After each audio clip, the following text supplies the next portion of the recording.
matinale Tocsin, 7h30, 9h30, à la volée. À la volée, je suis très heureuse de recevoir Richard Boutry. Bonjour Richard Boutry. Bonjour Clémence. Il paraît que vous êtes le journaliste à abattre et désormais candidat à la présidentielle. Grand virage 2027, c'est les 50 mesures obligatoires pour sauver la France, c'est votre nouveau livre. Écoutez, je ne suis pas candidat à la présidentielle. Déjà, ça, c'est une annonce. déjà rectifier le tir. Vous y pensez en vous rasant? Voilà, exactement. Je ne me suis pas rasé ce matin, vous voyez, je ne suis pas candidat. Je ne suis pas candidat. Simplement, je suis parti d'un constat, c'est qu'aujourd'hui, vraiment, on marchait sur la tête complètement. On va à l'emporte-pièce et qu'il fallait aujourd'hui rassembler la résistance.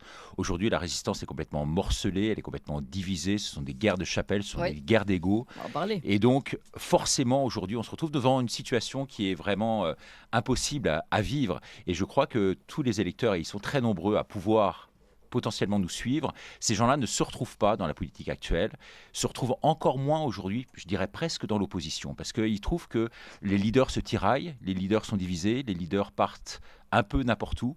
Et aujourd'hui, toute l'opération... Vous parlez des leaders de la dissidence? Je parle des leaders de ce qu'on peut appeler la dissidence. Effectivement, la résistance ou la dissidence. Je parle de l'opposition contrôlée concernant les partis au pouvoir aujourd'hui alternatifs, si vous voulez, comme le RN, LR, tout ça. C'est une fausse opposition. En fait, c'est une opposition véritablement contrôlée. Et aujourd'hui, il y a la place véritablement pour nous, pour un énorme mouvement populaire. On l'a vu à travers les grandes manifs d'il y a 2 ans. Et ce mouvement-là ne demande qu'à renaître. Le vrai problème aujourd'hui, c'est que les leaders sont divisés. Les leaders ont leur parti. Ils partent, si vous voulez, billes en tête dans ce combat qui est le nôtre aujourd'hui, mais sans pouvoir de coercition véritable. Ils sont trop isolés. Ils partent le nez au vent. Et ils partent surtout, excusez-moi, je termine juste, ils partent surtout sans programme. Et c'est ça qui est plus grave. Et donc, toute la démarche intellectuelle, je dirais, qui a été la mienne, c'est de me mettre à l'écart pendant 5 mois pour discerner. J'ai fait près de 150 000 km quand même. Donc, vous voyez, je n'ai pas perdu mon temps. Et pendant ce temps-là, je suis allé à la rencontre des gens. Voilà, à la rencontre des Français. Et je me suis rendu compte véritablement qu'il y avait une potentialité à travers une véritable union. Et aujourd'hui, ce que je prône, c'est pas Boutry part à la présidentielle se présenter seul dans son coin. C'est un peu l'image, hein, pour ceux qui n'ont pas vu. Alors, je vais essayer de le mettre bien devant la caméra. C'est un peu l'impression qu'on peut avoir quand on regarde votre livre. Non, parce qu'on ne me voit pas du reste sur la photo, regardez. Oui, non, c'est vrai. Bah ouais. Oui, juste votre nom 2027 et le drapeau. Voilà, parce que je ne suis pas propriétaire de ces idées-là. En tout cas, c'est un certain nombre d'idées, de mesures, de propositions qui ont été faites dans le sens de pouvoir rassembler. Aujourd'hui, mon idée, c'était de taper un grand coup sur la table et de dire stop. Maintenant, arrêtons toutes ces conneries, arrêtons de partir comme ça, chacun de son propre chef, avec une caution populaire pour certains, parce qu'ils sont chefs de parti, ils sont leaders, je pense à Philippot, Asselineau, Dupont-Aignan et tout ça, mais si toutes ces personnes-là arrivaient à se retrouver dans un grand élan commun, et c'est tout l'esprit vraiment de mon livre, de mon livre au programme, c'est de pouvoir unifier, rassembler, colmater, essayer de créer une forme d'amalgame, si vous voulez, entre toutes ces personnalités-là, qui ont leur place dans le système, mais qui sont en marge quelque part du système. Ces gens-là, quand ils se présentent aux élections, ils font quasiment 2% des voix. Aujourd'hui, on ne peut pas continuer comme ça. On est obligé aujourd'hui de rassembler. Alors, beaucoup de choses dans ce que vous dites, évidemment. Cette rencontre avec les Français, ce qui ressortait des Français, vous dites ces gens-là, donc l'opposition, Philippot, Asselineau, Dupont-Aignan, pour reprendre les noms que vous avez cités. Mais pas que. Hein. Oui, on va y revenir. Ont une place à prendre et une place qui n'est pas prise. Pourquoi? Il y a plusieurs questions et certaines questions que vous connaissez parfaitement, vous qui êtes justement journaliste à abattre, enfin qui avez été journaliste à abattre, de présentateur TV à Paria, c'était votre dernier livre. Vous savez très bien que les médias font et défont aussi les candidats. Et vous savez très bien qu'il y a une omerta aussi médiatique de ce côté-là. Donc, premier problème, j'aimerais bien que vous nous en parliez. Les sondages aussi, qui peuvent mettre de côté complètement certains candidats. Et certains candidats, comme par hasard, ceux qui proposent par exemple le Frexit, etc. Deuxième question. Et la dernière, donc celle de l'entente, de l'opposition contrôlée aussi. Puis ensuite, celle de l'entente de tous ces partis ensemble. Est-ce que c'est vraiment possible? Est-ce qu'il y a vraiment un fond commun, etc. Alors, commençons par la place que donnent les médias ou ne donnent pas, justement. Alors, c'est vrai que quelque chose que vous avez vécu. Pour avoir vécu tout cela à l'intérieur, c'est vrai qu'à l'époque, vraiment un média, c'était celui qui mettait quasiment... En selle. Oui, ou qui mettait vraiment l'encre dans la plaie. L'encre dans la plaie. Et je pense que ça, c'était vraiment une dimension très importante, c'est-à-dire que les médias constituaient vraiment un contre-pouvoir. C'était une véritable opposition. Aujourd'hui, c'est devenu le premier des pouvoirs. C'est celui C'était quand la bascule? La bascule, elle s'est opérée très clairement après l'arrivée de Mitterrand. Après l'arrivée de Mitterrand, où on a senti que les personnes qui arrivaient dans les rédactions étaient des personnes qui étaient des imposteurs. Voilà. C'était censé être la libéralisation, Mitterrand. Mais... Oui, mais oui et non, parce que finalement, ça a resserré d'autant plus par la suite. Et surtout à travers les nominations. C'est-à-dire que les postes clés, vous savez, qui sont les postes de rédaction en chef, de direction de l'information et tout ça, ont été préemptés en fait par des gens du pouvoir. Qui avaient une coloration politique extrêmement forte. Alors, j'ai pu, moi, œuvrer pendant cette période-là, en contournant un peu les obstacles. Notamment, j'étais dans les rédactions, par exemple, de France Télévisions. J'étais à Rouen, parce que j'ai une expérience régionale avant d'avoir une expérience nationale et de présenter le Soir 3. J'étais à Rouen, qui était une rédaction qui était tenue par Fabius. Qui tenait vraiment toute la région, et notamment la rédaction de France 3 Normandie. Tout le monde avait peur. Et quand j'ai été nommé, moi, avec une image assez centriste, si vous voulez, j'ai jamais été extrémiste, contrairement à l'image qu'on a bien voulu véhiculer de moi. J'ai toujours été vraiment dans le droit chemin, et je pense avec discernement, avec maîtrise, tout ce qu'on devrait avoir aujourd'hui. Et dans ces rédactions-là, j'ai réussi quand même, je pense, à me frayer une place au soleil parce qu'il y avait une forme de crédibilité. Donc la crédibilité engendrait une forme de considération qui elle-même... C'était peut-être encore possible aujourd'hui. Vous pensez que c'est possible aujourd'hui ? Aujourd'hui, c'est plus possible. Aujourd'hui, c'est quasiment plus possible. C'est-à-dire que les journalistes, aujourd'hui, sont des acteurs de la communication. Ils reçoivent tout simplement des communiqués de l'Élysée. Ils sont obligés de les lire. Et les rédactions en chef sont en lien direct avec l'Élysée, avec les services de presse de l'Élysée.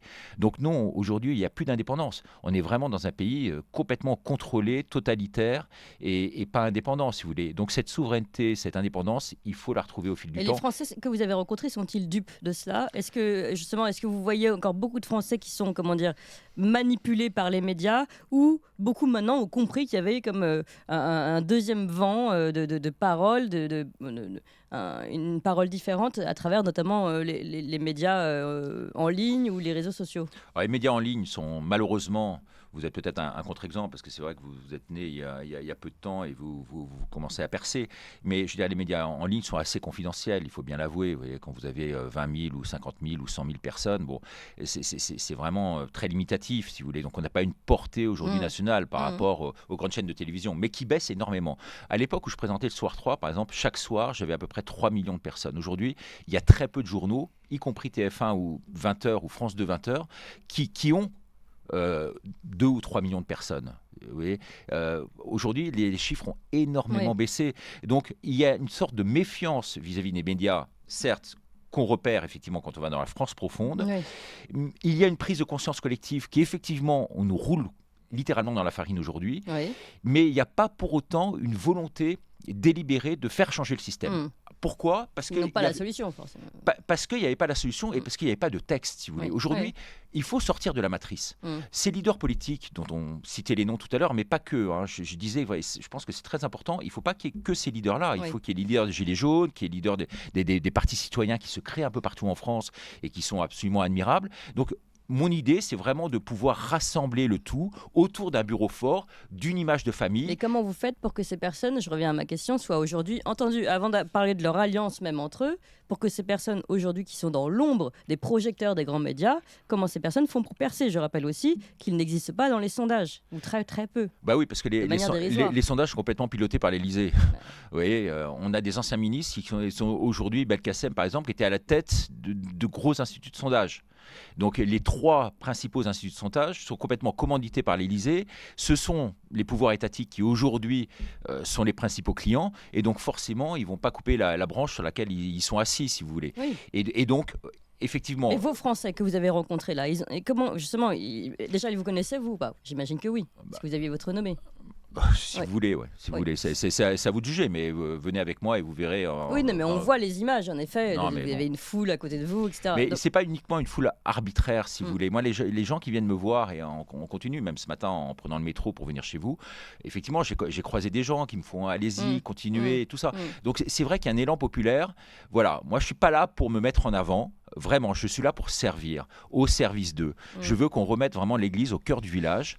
Tocsin est une belle image. Et je pense qu'on doit sonner le tocsin aujourd'hui. On doit remettre l'église au milieu du village. On doit fédérer l'ensemble et remettre, si vous voulez, les valeurs qui ne sont plus les nôtres. Aujourd'hui, en prenant le métro ce matin, je voyais encore ça.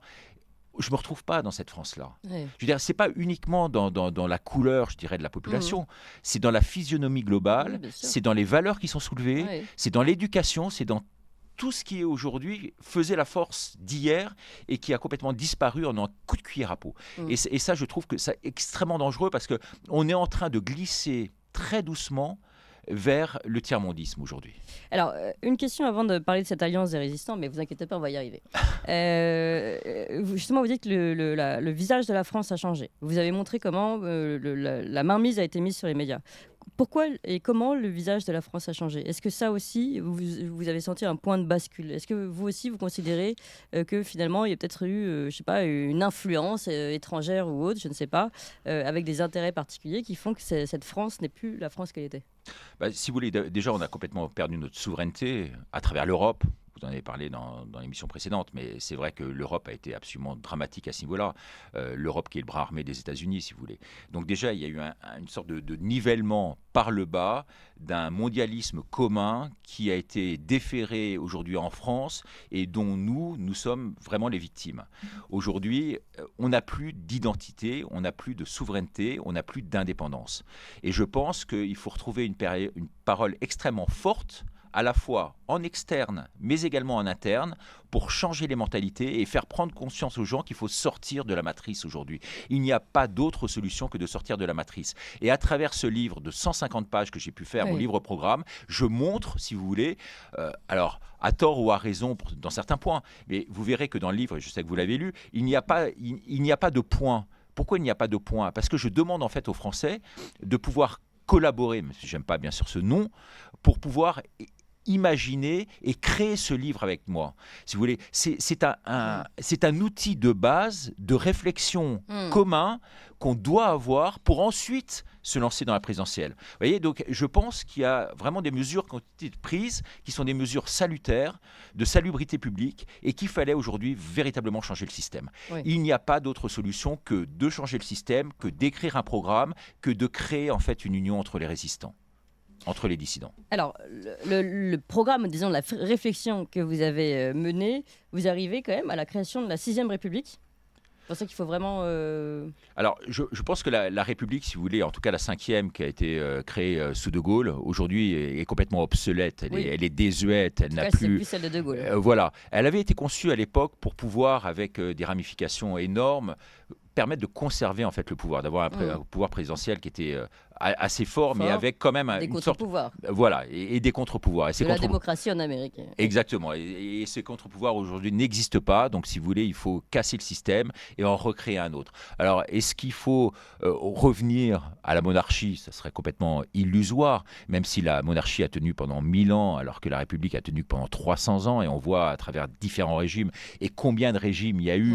Ouais. Est-ce qu'il faut passer par la restauration aujourd'hui, par la révolution juillet et compagnie? Je ne sais pas. Mais en tous les cas, il est clair qu'aujourd'hui, il faut vraiment laver plus blanc que blanc. D'accord. Mais pour y arriver, bon, les autres, je pense qu'ici, nos auditeurs qui ont quand même pas mal d'idées sur la question, vision gaullienne de l'histoire, sortir de l'Europe, sortie progressive de l'euro, retour progressif du franc, sortir de l'OTAN, sortir de Schengen. Là, on est très aligné avec le programme justement d'un Asselineau ou d'un Philippot. Et là-dessus, je pense qu'en effet, il y a un point commun avec tous les résistants dont vous parlez. Est-ce que vous considérez qu'il y a des endroits où ce sera plus compliqué de réunir tout le monde? Il y a des points. Non, parce que je pense que vraiment la trame de ce programme rallie absolument tout le monde. Donc je voulais quelque chose qui soit à la fois extrêmement disruptif, à la fois en marge du système, sortir de la matrice, mais quand même qui ait ce point commun. Et c'est pour ça que c'était de mon fait absolument très important de pouvoir aller dans la France entière pour rencontrer les gens et faire de ce jeu qui était mon premier livre, Le journaliste à abattre, si vous voulez, où je tombais un peu dans la victimisation, même s'il a très bien marché. C'était important que les gens sachent à qui ils avaient affaire. Et du jeu, en fait, je suis passé au nous. C'est-à-dire que c'est le nous le plus important. Et l'idée, c'est pas de se servir comme ils le font aujourd'hui au niveau politique. C'est d'être au service d'une cause, au service d'un équilibre, au service d'une honnêteté, au service de véritables valeurs, si vous voulez, aujourd'hui qui nous échappent littéralement et ça, complètement. pardon, quand vous dites, par exemple, sortie de l'euro, sortie de l'OTAN, sortie de l'Europe, de Bruxelles, quand vous le dites à tous les Français que vous avez rencontrés, vous en avez rencontré des milliers, c'est perçu comment ? Alors, c'est pas forcément perçu pour l'instant, parce que ce que j'ai fait, c'est vraiment par méthodologie, c'est ce que je vous expliquais. L'idée, c'était vraiment à la fois d'être dans l'action à travers les manifs, où j'étais l'un des leaders, comme vous le savez, de ces manifs-là. Ensuite, c'est de se mettre un peu en retrait à travers un livre, pour dire aux gens qui j'étais réellement. Ensuite, c'était de réfléchir véritablement à un programme, chose que j'ai faite pendant 5 mois, il a le mérite d'exister. Et puis ensuite, c'était de commencer à communiquer, si vous voulez. Donc, j'ai pas pour l'instant communiqué. Le livre vient à peine de sortir, du reste, il y a encore des coquilles de façon invraisemblable, parce que vous pouvez voir que là, vous avez bien les mesures, les 50 mesures, alors que sur le livre, en couverture, pour ceux qui l'achètent aujourd'hui, il y a mesure, c'est-à-dire que le E a disparu. C'est-à-dire qu'il y a même, alors je ne dirais pas une cabane ou quoi que ce soit, une cabale contre moi, mais en tous les cas, il y a des mesures aujourd'hui qui sont extrêmement... Des mesures. Des mesures, exactement, qui sont très, très difficiles à mon encontre. Vous savez que je fais l'objet quand même d'un contrôle fiscal, donc c'est-à-dire que je dois quand même gêner, parce qu'en gagnant ce que je gagne, vous savez ce qu'on gagne en ayant un média comme le nôtre, parce que je pense que la Minute de Ricardo ou Toxin aujourd'hui, c'est à peu près pareil, donc vous imaginez ce qu'on gagne, de faire un contrôle fiscal par rapport à ce que je gagne aujourd'hui, c'est vraiment par rapport à tous ces escrocs, ces escrocs qui sont aujourd'hui au gouvernement, par rapport à ces malades qui nous gouvernent, par rapport à cet argent qui est détourné aujourd'hui de part et d'autre, de s'attaquer à quelqu'un comme moi qui a vécu dans une caravane pendant 3 ans, c'est-à-dire qui a 150 € par semaine pour vivre, de s'attaquer à quelqu'un comme moi aujourd'hui, c'est absolument scandaleux. Et quand j'ai affaire au contrôleur fiscal en face de moi et que je lui dis ça, je ne vous dis pas le sourire esquissé de sa part. Ouais.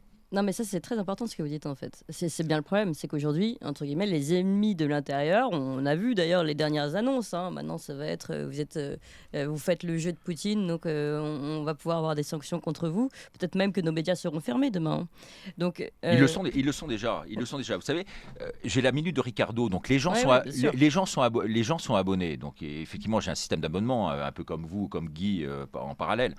Mais j'ai également par obligation, je mets quelques vidéos publiques. Et mes vidéos la semaine dernière, vous pouvez aller voir, avec les gens qui nous regardent aillent voir pour bien vérifier. Mes vidéos publiques la semaine dernière ont fait plus d'1 million de vues. Donc, si vous voulez, j'ai quand même une force de frappe qui est encore considérable aujourd'hui, même si je me suis effacé du niveau médiatique depuis maintenant un certain temps pour pouvoir écrire.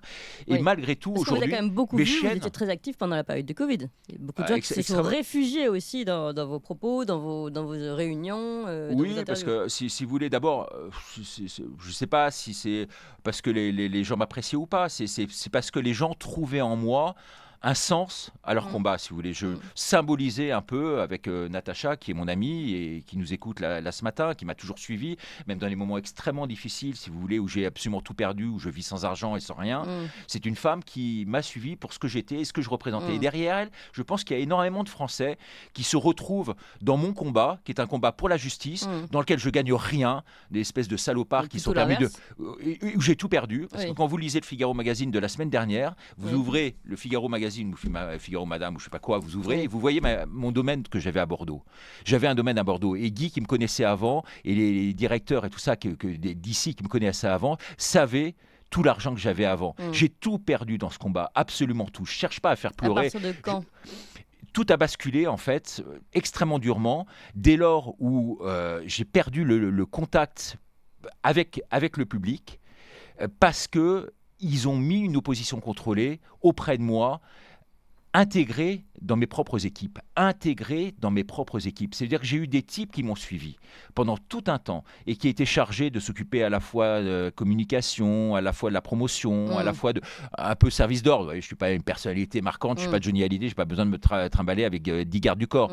Mais j'étais quand même dans des lieux assez sensibles où je faisais énormément de kilomètres, je dormais dans le camping-car, j'avais besoin. Vous n'êtes pas très loin du physique de Johnny Hallyday. Bon, merci, je ne sais pas si c'est un avantage ou un inconvénient, mais en tous les cas, sachez que j'ai été attaqué très violemment pendant toute une période, à tel point que, vous savez, quand on jette le discrédit sur quelqu'un, il en reste toujours quelque chose. Bien sûr. Vous savez qui disait ça. Et la théorie de Goebbels est vraie aujourd'hui. C'est pour ça qu'il faut faire très attention aux mots. J'étais hier chez Carlo Brusa, qui m'a reçu très gentiment, et qui lui-même n'avait pas trop compris ma démarche à la base. Et après l'émission qu'on a faite hier, qui était une très belle émission, je pense comme celle-ci ce matin, m'a dit à la fin, mais vraiment, je souscris à 100% à tout ce que tu dis. Et bravo. Et les gens qui ont écouté l'émission, je pense, étaient derrière moi. C'est un bon sens. C'est-à-dire que je veux gérer et qu'on dirige, j'aimerais qu'on dirige la France, que des personnes ultra compétentes... Alors comment on fait ?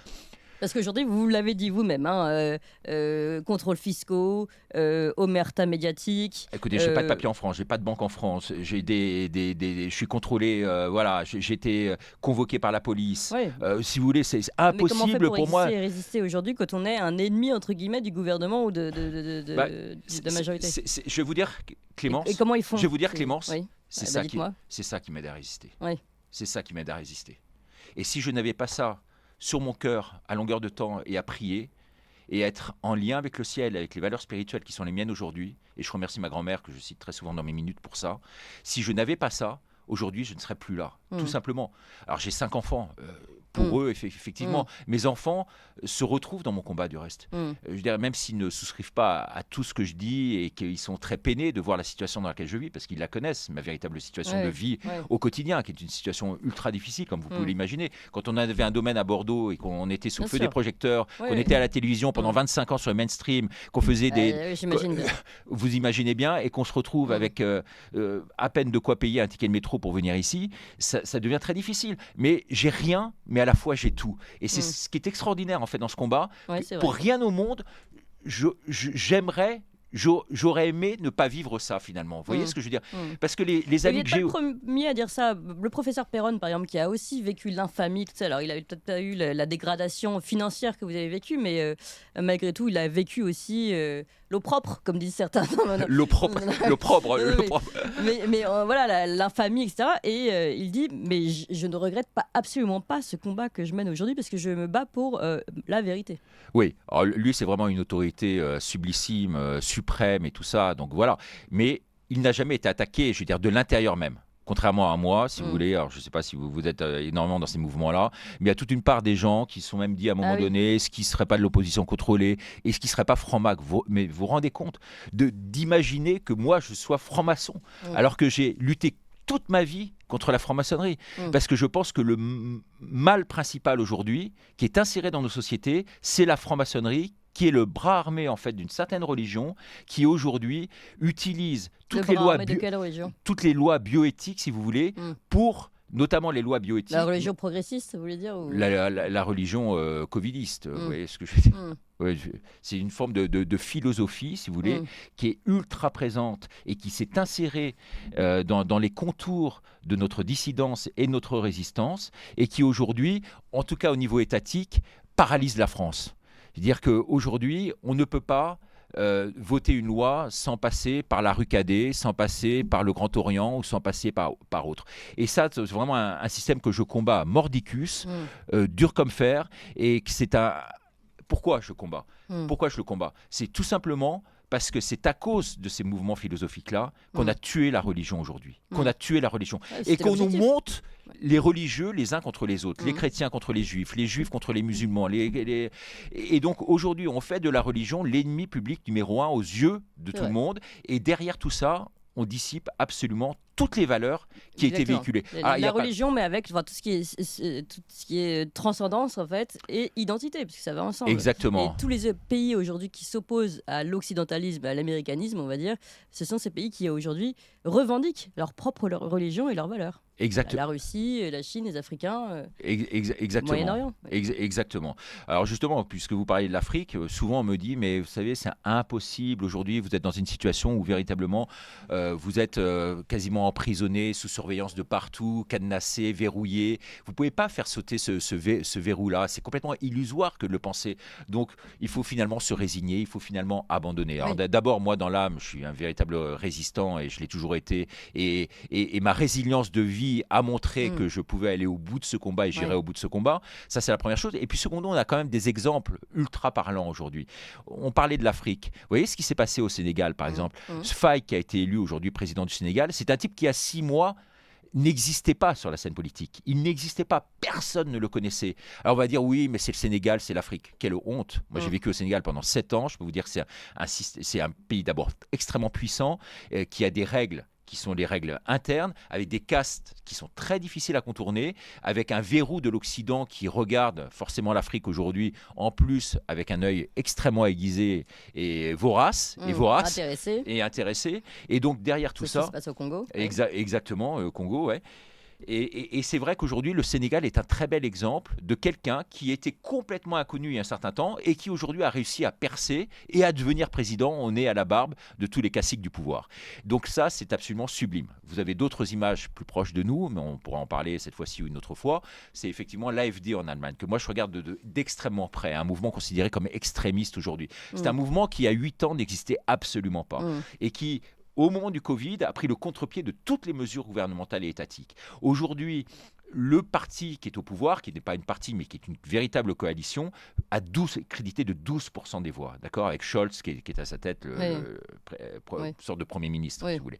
Et derrière, vous avez l'AfD, qui était largement derrière et qui aujourd'hui est crédité de 30% des voix. Et aux prochaines élections fédérales en Allemagne, comment nationales... eux, ils font pour monter comme ça, alors que nous, justement, nos opposants, là, Filippo Alessandro du Purino, tout cumulé, ils ne dépassent pas les 3%. Alors vous posez toujours les bonnes questions et c'en est une. C'est pourquoi ? Parce que les gens ont réussi à se fédérer, à se regrouper, à être dans un parti commun, mais même un si on est seul dans une parti logique de commun. Chiffres, ils font que 1% chacun, donc ça fait 3%.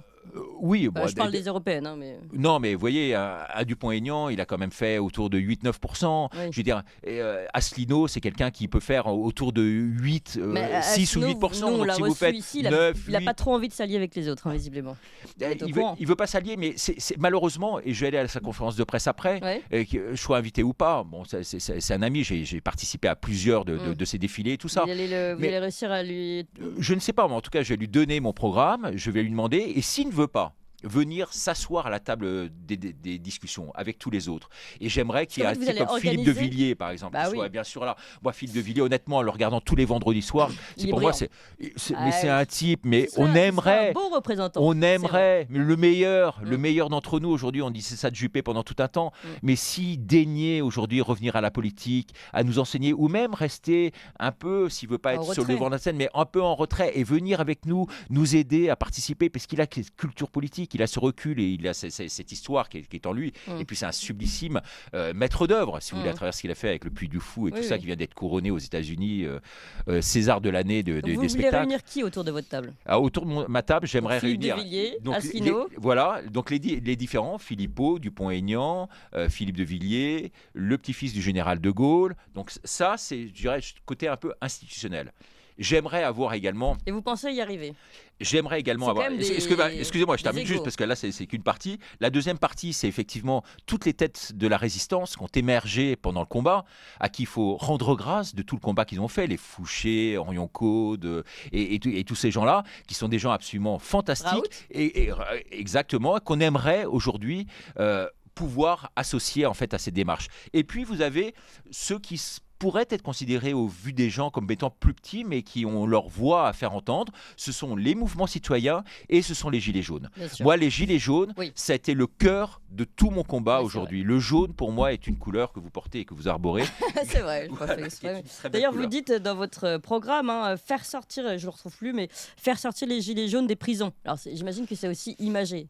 Exactement. Alors c'est à la fois imagé et puis c'est du concret et du réel, parce qu'il y en a combien aujourd'hui qui sont estampillés et qui ont des problèmes qui ont eu des problèmes avec la justice, qui ont des problèmes effectivement encore aujourd'hui qui leur permettent pas en fait de sortir des sentiers battus et de retrouver quasiment du travail, parce que ils ont fait de la prison, parce qu'ils ont été en garde à vue, parce qu'ils ont un casier judiciaire, parce que ça. Il faut laver tout ça et mettre les véritables imposteurs aujourd'hui en prison. Si on décide véritablement de le faire. Alors ça, c'est encore une étape supplémentaire, c'est pas à moi de le dire. Ce livre, c'est un livre en pointillé que chacun doit pouvoir remplir à sa guise. Du reste, les premiers lecteurs m'ont dit « Ah, mais là j'ai vu ça, là j'aime bien, mais là j'aime pas » et tout ça. Au contraire, le débat est ouvert, vous voyez. Mais il faut un débat. Il faut une réflexion commune qui soit engagée avec des gens qui savent réfléchir, qui savent penser, qui ont une formation, si vous voulez, assez, je dirais, élitiste, mais qui ont un côté également très concret, très prégnants et qui peuvent, par leur courage, montrer la voie à suivre à tous les Français aujourd'hui qui ne demandent qu'à une chose, c'est à nous écouter. Alors comment vous faites pour le tout à l'ego ? Le tout à l'ego, l'ego est quelque chose d'extrêmement difficile à pouvoir gérer, et j'en sais quelque chose, parce que je pense avoir... L'ego, c'est pas forcément ultra négatif non plus, vous savez.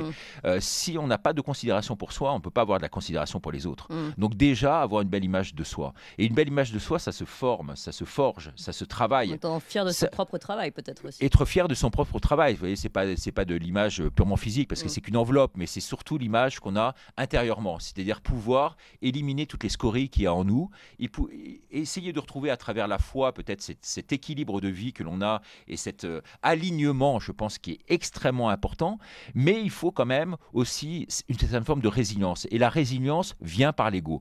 Et je pense qu'aujourd'hui, on veut gommer l'ego. Si vous me posiez la question tout à l'heure en disant, mais cette Europe pour vous, c'est quoi ? Mais effectivement, cette Europe pour moi, c'est un nivellement par le bas de tout, si vous voulez. On met tout dans un pot commun et puis on affadit le tout. Non, vous, Clémence, moi, les techniciens qui sont en plateau ont le droit d'exister par eux-mêmes. Ils ne sont pas obligés de se fondre dans un moule et se fondre dans un groupe. Et je crois que c'est ça qui est très important, que les gens doivent comprendre. Chacun en France qui nous écoute ce matin a son mot à dire et doit pouvoir le dire. Le problème, c'est qu'on ne permet pas aux gens aujourd'hui ni de se parler, ni de s'exprimer, ni de dépasser outre mesure le rôle qu'on leur confère, qu'on veut bien leur conférer. Et donc, ils deviennent esclaves, finalement, d'un propre système qui, aujourd'hui, ne dépend pas d'eux. Et vous savez que moi, celui qui m'inspire aujourd'hui énormément, à part Gandhi, Luther King, Jésus-Christ, Mandela et autres, c'est Épictète. Et Épictète a ce livre absolument extraordinaire que vraiment je recommande à tous mes lecteurs et à tous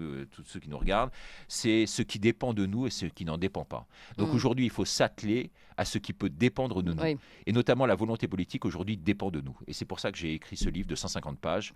Et je vous remercie en tout cas beaucoup d'en assurer indirectement la promotion ce matin.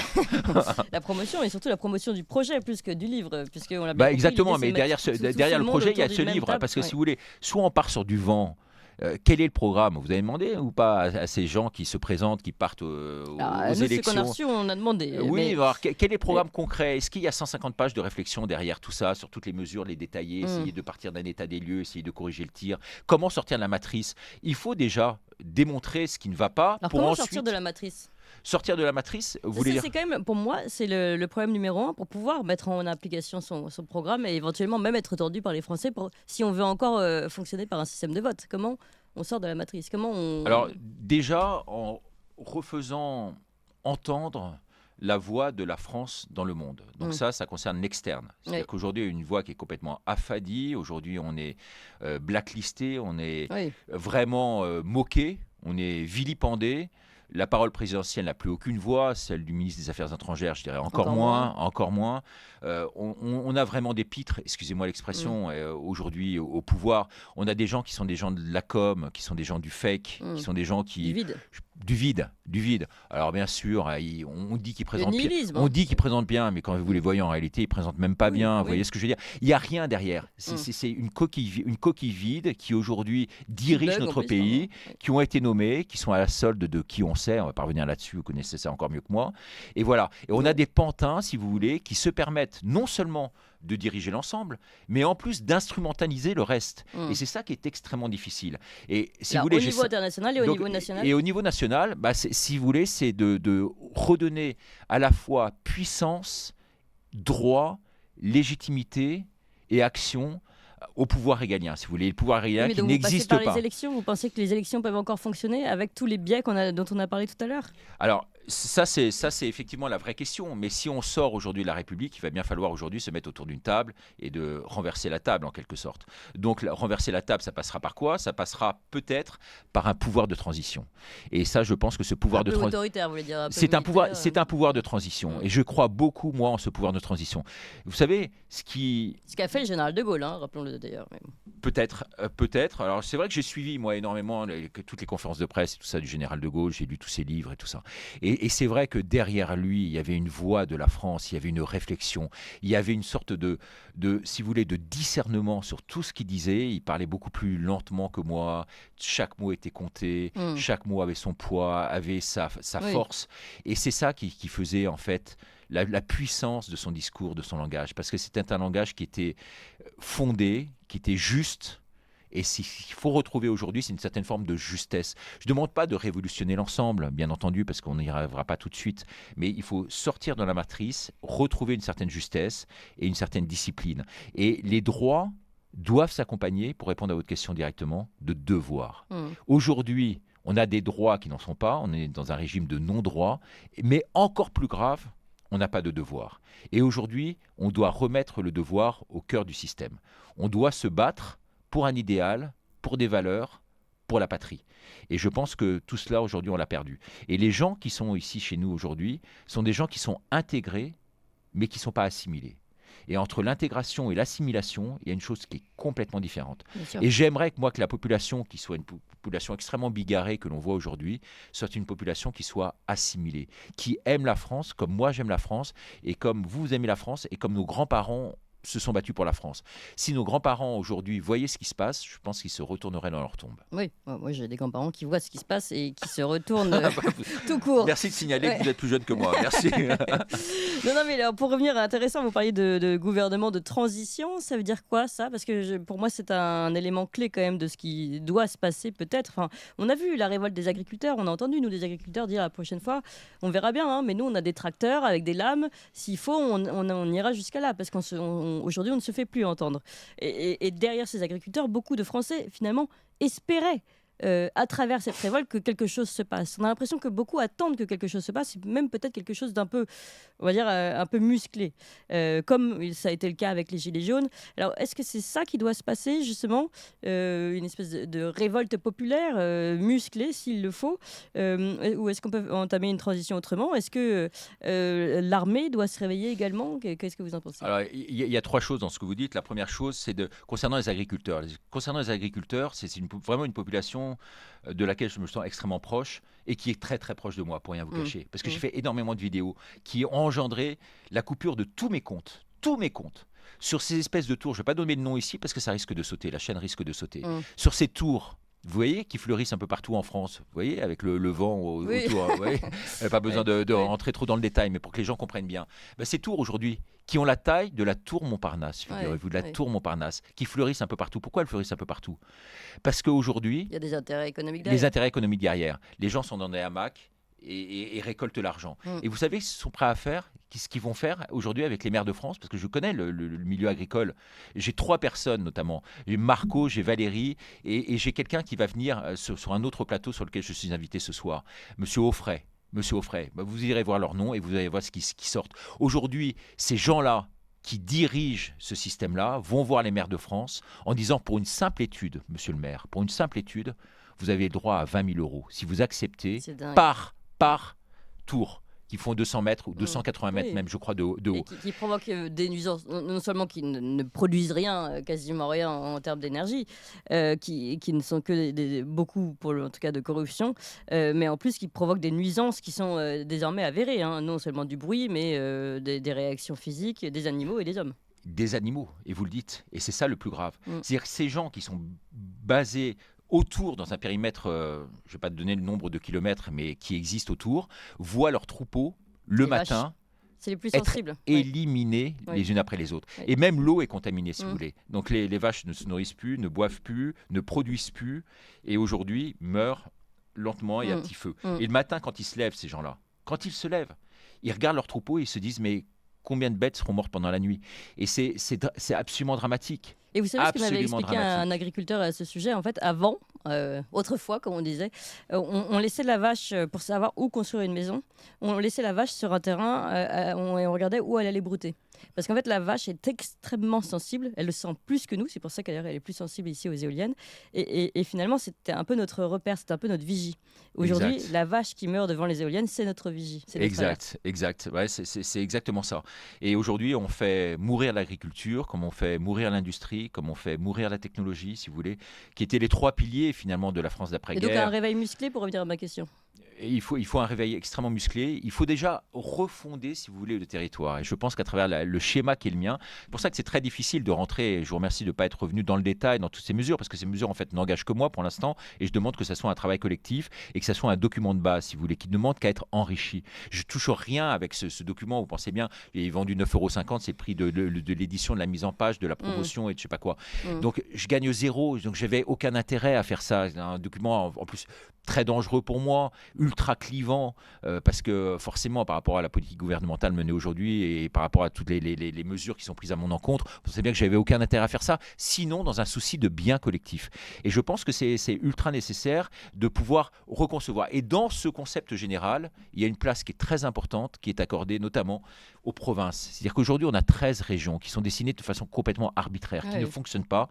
Et j'aimerais, nous, qu'on ait 22 provinces. Alors, ça fera l'objet, parce que rien que ça fait vraiment l'objet d'une émission à temps complète. Comment redessiner la France, comment redonner du pouvoir aux régions qui n'en sont pas, comment diminuer le nombre d'élus. Vous savez, peut-être Clémence, qu'on est le pays, quand même, la France, du monde, et je le dis dans mon livre, où il y a le plus d'élus de la planète. C'est-à-dire que c'est... Et Dieu sait qu'ils sont utiles. et Dieu sait qu'ils sont complètement inutiles. Complètement inutiles. Donc retour au localisme d'une certaine façon. Disons un pouvoir qui soit un peu fédéral. Alors, on parlait de l'Allemagne tout à l'heure, peut-être les pouvoirs des Länder en Allemagne, si vous voulez, avec un système qui permette en fait aux régions de retrouver leur propre identité et retrouver leur propre souveraineté. D'arrêter de faire converger tous ces gens maintenant vers les villes. Vers Bruxelles. Vers les villes, pardon ? Non, parce que maintenant, le fédéralisme, il est plus bruxellois même que centré autour de Paris. En tout cas, il y a un centralisme urbain aujourd'hui en France qui est absolument détestable. On fait venir les gens, on crée des pôles en fait d'activités qui sont uniquement dans les grandes villes. Donc, on désertifie complètement les campagnes, on enlève la jeunesse des campagnes et on regroupe en fait les gens au centre des grandes villes. Ces gens n'ont pas les moyens aujourd'hui, puisqu'avec l'ubérisation de la société, si vous voulez, les salaires sont complètement minables aujourd'hui. Oui. Les gens touchent autour entre 1 500 et 2 000 €. Comment voulez-vous qu'entre 1 500 avec l'inflation, ils sont encore plus minables. dont Guy parlait tout à l'heure, mais comment voulez-vous aujourd'hui que ces gens puissent se loger dans Paris ? Donc qu'est-ce qu'ils vont faire ? Ils vont se loger dans des tours en banlieue parisienne, où on essaie de gagner du terrain pour essayer de les foutre dans des espèces de centres. On met 2-3 lumières et puis on met 2-3 arbres là-bas en disant « Ah, c'est génial ». Mais on se fout de la gueule du monde aujourd'hui. Oui. Et franchement, s'il n'y a pas ce grand virage 2027, et j'invite, je suis désolé de le dire, mais vraiment tous ces gens à venir sur mon site, parce que j'ai créé un site qui s'appelle legrandvirage2027.fr, j'invite les gens à venir vraiment donner leurs idées, apporter leurs réflexions. Je veux que ça soit, vous savez, une sorte de... Je voyais ça à l'époque en Normandie et j'adorais y aller, une sorte de café philosophique. C'est-à-dire que les gens prenaient la parole ici et là sans savoir véritablement où ils allaient au départ de leurs interventions. Et puis tout ça faisait une sorte de maïeutique, d'accouchement de la pensée, si vous voulez, qu'on retrouvait ça chez les Grecs, et qui produisait in fine vraiment des mesures qui étaient concrètes et puis une sorte de ciment entre les gens. Aujourd'hui, on essaie de nous diviser. Ce que j'aimerais, c'est toutes les démarches philosophiques de mon livre, programme, c'est d'essayer de réunir ces gens, de faire en sorte que... Vous avez commencé à les contacter, les Philippot, les Asselineau, les Dupont-Aignan C'est sorti hier, et comme je vais rien vous cacher, comme il y a, alors, je sais pas si vous voyez là-dessus, vous avez les 50 mesures ou pas, ou mesures? Non, j'ai mesure. Vous avez mesure, bah voilà, vous voyez, vous vous rendez compte un peu ça, c'est un PDF qui a été envoyé quelques bah voilà, vous voyez le travail qui a été fait derrière. C'est-à-dire que, et quand vous rentrez dedans, j'ai noté 6-7 coquilles avec des fautes de français qui sont évidentes, des ENT qui manquent, des S qui manquent. Vous pensez que vous avez les moyens de les réunir, ces personnalités, c'est Philippe de Villiers, c'est Pierre de Gaulle, c'est professeur Raoult, vous pensez que... Si ça vient de moi, non. Je vais vous dire franchement, si ça vient de moi, non. Si ça vient du peuple, et je veux dire, l'émission avec Maître Brouza hier l'a prouvé, j'ai un nombre de likes qui m'a dit, mais j'ai jamais vu ça. Si les gens poussent pour que les Philippot, les Asselineau et tout ça, parce qu'eux, ils sont assis, si vous voulez, sur un tas d'or, excusez-moi, ils gagnent pas d'argent forcément beaucoup, Oui. mais en tous les cas, le système des partis en France, qu'ils ont, eux, avec la défiscalisation à la clé et tout ça, fait que ces gens-là qui ont des ouailles, entre guillemets, qui les suivent, qui vont derrière eux, parce qu'ils se retrouvent finalement dans ce qu'ils disent, Oui. dans ces différents leaders, en fonction de leur sensibilité et tout ça. Ces gens-là, aujourd'hui, ont quand même une manne substantielle pour pouvoir vivre. Ce que Vous veut dire, c'est imaginez. qu'ils pourraient s'arrêter là. Donc ils peuvent s'arrêter là. Ils n'ont pas forcément intérêt à se diluer dans le reste. Mais si la poussée vient de l'intérieur, vient de la base, si les militants de base vont les voir en disant « Écoutez, il y a Boutry qui appelle ça, lisez le livre, réunissons-nous ». Maître Boza, il l'a fait hier. Il a dit à la suite de l'émission, il savait pas, en me recevant, il ne savait pas exactement quelle était ma volonté pure. Il m'a dit à la fin, moi je serai le premier à vouloir réunir autour de moi, je serai l'arbitre, ce ne sera pas toi, parce que toi tu es partie prenante dans l'affaire, il ne faut pas que ce soit moi. Je serai le modérateur et je réunirai autour de moi tous ces gens suite à ton initiative. Voilà, en tout cas, le grand virage proposé par Richard Boutry avec la grande réunion de tous les opposants. Alors, pour ceux qui sont pour cette initiative, vous savez ce qu'il vous reste à faire. Comment on fait pour commander cet ouvrage ? Vous êtes obligé malheureusement de passer par Amazon. C'est vraiment pas de gaieté de cœur, mais on sait très bien que d'avoir les éditeurs, ça prend un temps fou. Et puis surtout, il y a un vrai problème aujourd'hui avec l'édition en France. Oui, qui, ça c'est un autre Une sujet. Émission, Donc Richard Boutry. voilà, exactement. Le grand virage 2007 par Richard Boutry, merci beaucoup. Et ces 50 mesures pour sauver la France, qui sont obligatoires pour sauver la France. Et puis surtout cette idée de réunir tout le monde, tous les opposants, ensemble autour d'une table, peut-être. Pour la présidentielle, ce serait intéressant en tout cas à suivre. Merci beaucoup Richard Boutry. Merci à vous tous. C'est le moment de mettre vos derniers pouces, vos derniers cœurs. Je vous remercie. Demain, Nicolas Vidal avec un très très beau programme à partir de 7h30.